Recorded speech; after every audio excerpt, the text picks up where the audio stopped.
The first polls closing in less than 2 hours, and all eyes are on those big governors' races in Virginia and New Jersey. The Democratic candidates are hoping to coast to victory on the same old playbook they've been using for a decade, making it all about fighting Trump.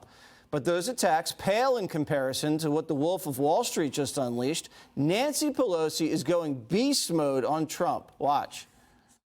He's just a vile creature. The worst thing on the face of the earth. But anyway. You think he's the worst thing on the face of the earth? I do, yeah. I do. Why is that? Because he's the President of the United States and he does not honor the Constitution of the United States. In fact, he's turned the Supreme Court into a rogue court. He's abolished the House of Representatives. He's chilled the press. He's chilled the press. He's scared people who are in our country legally. Dana, that sounds like a bitter woman who's out of power. And maybe somebody who's thinking about hanging up her spurs. Yeah. If she wears spurs. I think she does. She has got spurs on her tongue because she has got a sharp one. Yep. I mentioned yesterday, you weren't here for this brilliant point. I'll say it again. Trump is the only thing holding both parties together at the moment. And for the Democrats, it's certainly at their peril because they're about to have this big intramural fight about who can be in the tent. And is Zohran Mamdani a socialist who can be in the tent, who's the leader of New York City and basically the leader of the party with all the energy, because he certainly thinks he is.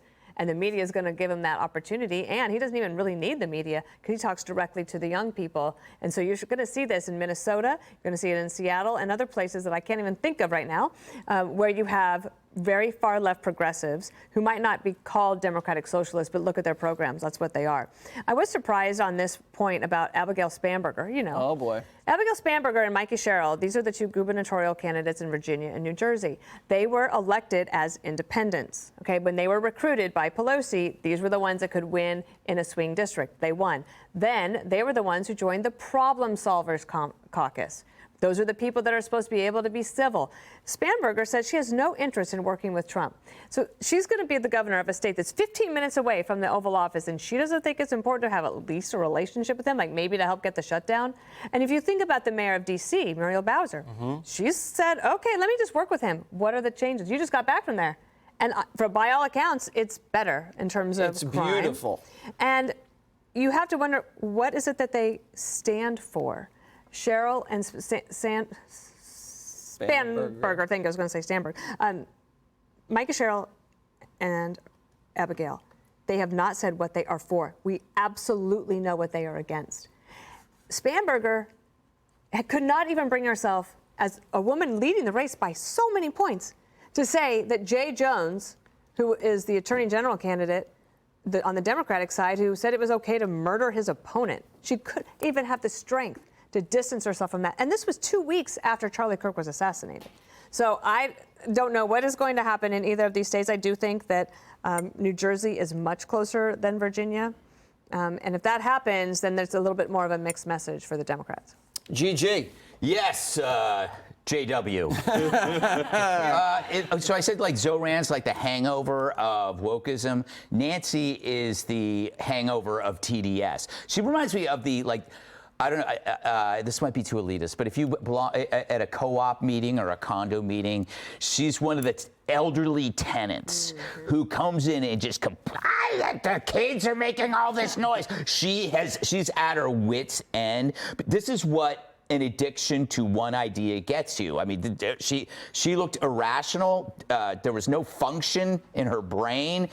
She's a remnant of the past. This is where Trump derangement addiction brings you, to that spot where you're this mental unwellness. How many more examples do you need of this? I've yet to see anybody who's in the throes of Trump derangement ever improve or get better or be successful. Once they're in it, they can't get out. They need to get complete deprogramming, go to some spa in the middle of nowhere, do some trauma therapy. And you're right, Trump is the only thing the party has because they cannot articulate ideas that are counter to his because his are common sense. They're like, so the Democrats are like a yo-yo champion, and they're, you know, it's they can't do anything. They can't help you, but they could sure do yo-yo tricks, and their only trick, their only yo-yo is Donald Trump. Yeah, she does not look good in that video. How do you think she's processing all these successes? She's clearly deranged, to your point, Greg. Look, she said Donald Trump has chilled the press. The man has more press availabilities than anyone, certainly more than President Biden.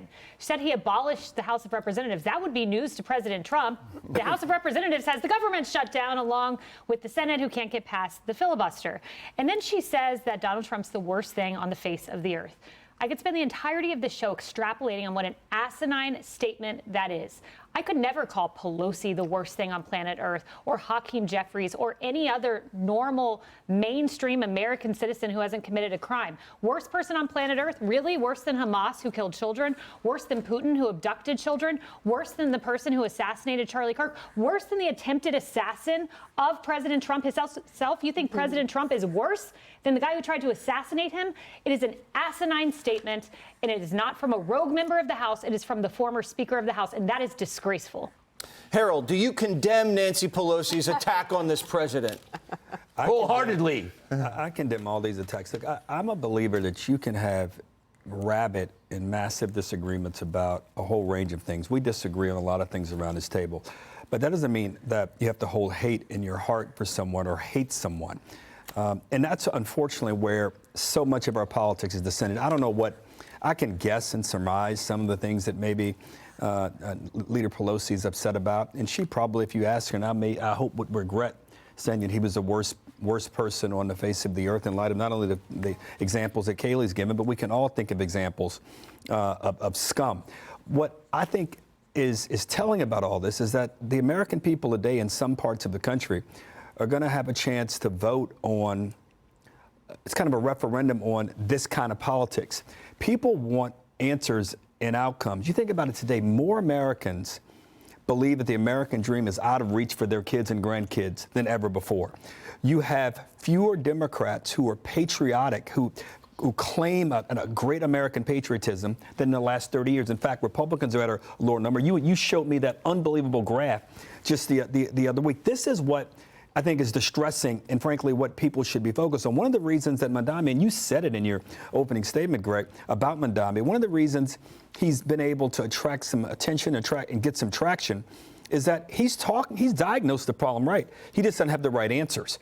And all of these candidates, including the race in New Jersey, energy prices, property taxes, these are all affordability issues. The only good thing about where we are is bad a moment as we are on politics. Voters are focused on those issues that are going to make their lives better. And at the core of making their lives better is making things more affordable. We don't get to answers with the kinds of things that Ms. Pelosi said. I would agree. We get to answers with people having honest debate, and for that matter, voters being able to say, here's whom we want to lead us out of this mess. And we'll see tonight if voters made the right decision, not by which party they chose, by whether or not the people, but better said, by whether or not the people whom they choose are able to lead them to higher ground. I must destroy you. I have to say, equality became equity, became affordability.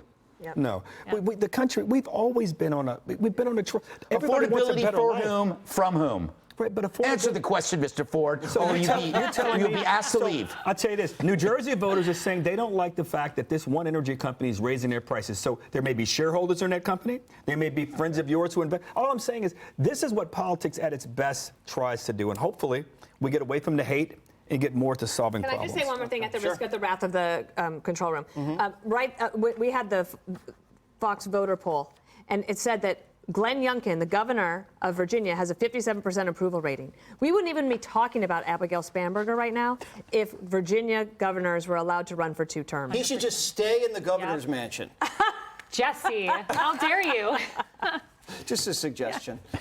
Ahead, the Democrats' Green New scam is on the ballot, but one candidate is promising to bring back plastic bags. Click here to subscribe to the Fox News YouTube page to catch our hottest interviews and most compelling analysis. You won't get it anywhere else.